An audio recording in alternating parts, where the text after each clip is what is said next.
It's raining, it's pouring, the old man is snoring. He bumped his head and went to bed and couldn't get up in the morning.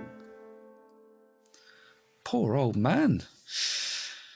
It's raining, it's pouring is a piece that's really so simple and so repetitive that we could almost consider it as an exercise or just something that we can play around with and have fun with.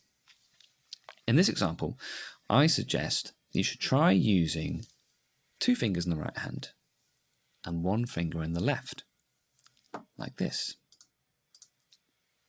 Right, right, left, right, right, left, right, right, left, right, right, left. But that's not the only option.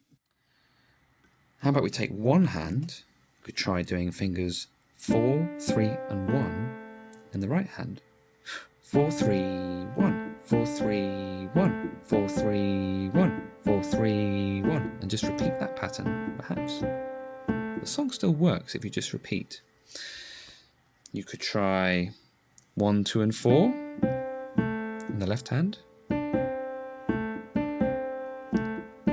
Just repeat it over and over again. In your fingering choices, always try and include the thumb. It's really good to get the thumb onto the keyboard to help encourage that good hand position with curved fingers.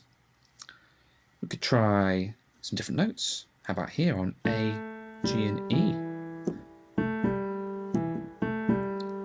1, 2, 4, 1, 2, 4. Or how about some black notes?